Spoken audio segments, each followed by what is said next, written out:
Chers frères et sœurs,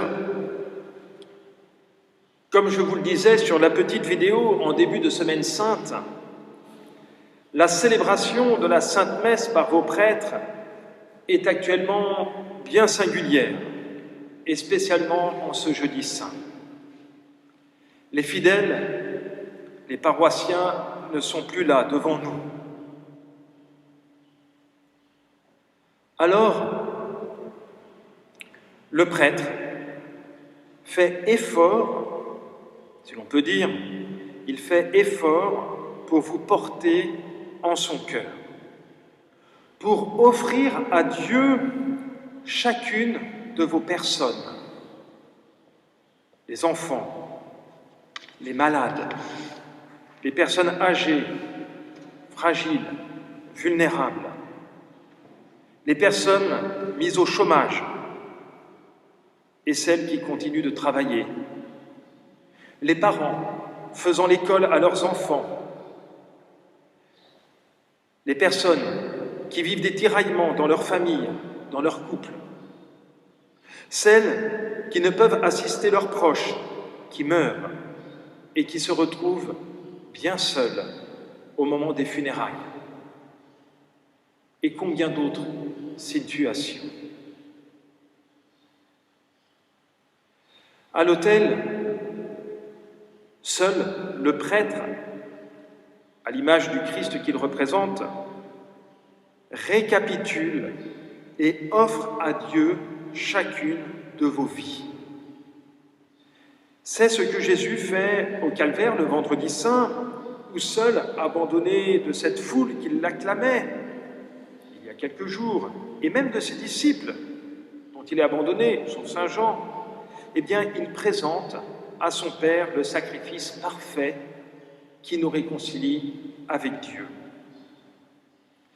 Le sacrement de cet unique sacrifice nous est donné ce soir, jeudi saint au soir, lors de la dernière scène, avant même de subir sa passion. Jésus anticipe d'une certaine manière. En effet, ce soir, Jésus s'offre, comme par avance, à Dieu son Père pour nous. Il nous donne le sacrement de l'Eucharistie afin que nous puissions lui offrir nous-mêmes toute notre vie, tout ce que nous sommes.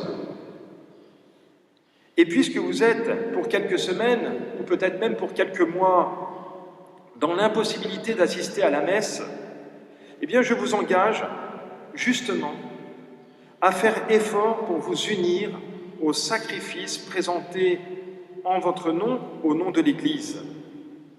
Et donc, toutes nos difficultés, toutes vos difficultés, liées ou non au confinement, la souffrance de ne pouvoir rendre visite à vos parents, à votre famille, cette douleur de la maladie ou d'une autre, cet énervement, peut-être ce désespoir qui voudrait prendre place dans votre cœur, sans oublier également, j'allais dire, les bons côtés du confinement, pour certains, celui d'être plus proche de sa famille, pour certains, où la famille est regroupée, où les étudiants sont revenus à la maison, par exemple, et donc de pouvoir manger ensemble, de pouvoir jouer ensemble, de pouvoir prier d'un même cœur.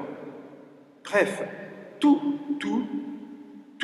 le bon comme le difficile, apportons-le, apportez-le en esprit à l'autel, spécialement en ce jeudi saint, mais tous les jours, puisque le prêtre continue bien évidemment de célébrer, bien seul, mais le saint sacrifice de la messe tous les jours. Chers amis, peut-être, les joueurs de loto s'habituent-ils à gagner des millions tous les mois? Je ne sais pas. Peut-être y a-t-il une accoutumance à recevoir chez soi les puissants de ce monde, chefs d'État ou autres dirigeants. Peut-être de jeunes fiancés se lassent-ils de se voir, de se dire « je t'aime ». On s'habitue à tout ici-bas, parce que les créatures sont finies, limitées, restreintes. Mais comment s'habituer à l'amour de Dieu qui se donne? L'amour divin est le seul amour éternel, infini, qui est de toujours à toujours et qui se donne à nous à chaque instant, qui se donne, et de manière particulière évidemment dans le Saint-Sacrement. Et le trésor justement de l'amour du cœur de Dieu, Jésus nous le donne ce soir en instituant le sacrement de son corps et de son sang. Et si nous en sommes privés, ces semaines-ci, ces mois-ci, cette privation nous appelle à creuser notre désir, à élargir notre désir, un petit peu comme un sac dans lequel on chercherait à faire rentrer une chose très importante. Eh bien, on tirerait dessus, on essaierait d'élargir l'ouverture de ce sac, et ce sac lui-même, élargissons, creusons notre désir de Dieu, notre désir du sacrement de l'Eucharistie. Cette privation nous appelle également à remercier Dieu davantage, à mieux nous préparer à le recevoir également. Oui, frères et sœurs, de même qu'on apprécie davantage d'être en bonne santé quand on a été malade, n'y pensant pas quand tout va bien, de même, nécessité faisant loi, nous pouvons approfondir notre relation au sacrement de l'autel en ce temps de privation. D'une manière paradoxale, mais si c'est comme ça, le bon Dieu le permet, nous pouvons avancer également sur ce terrain-là, si je peux m'expliquer ainsi. Et puis, non seulement l'amour de Jésus au Saint-Sacrement, mais les conséquences de cet amour dans notre vie, comme le montre Jésus dans l'Évangile, qui se fait serviteur, lavant les pieds de ses disciples.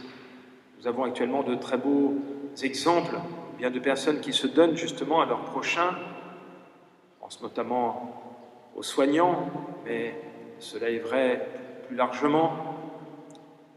Et voilà, le service par amour de Dieu, par amour du Christ, de notre prochain, la charité, c'est à cela que Jésus nous appelle, et il nous donne cet exemple en prenant justement la place du serviteur, de l'esclave, celui qui lave les pieds des hôtes.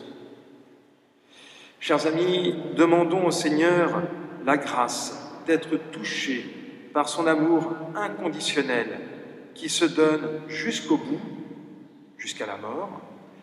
Demandons-lui la grâce de lui manifester notre reconnaissance et de suivre son exemple afin de ressusciter avec lui. Amen. Au nom du Père, du Fils et du Saint-Esprit.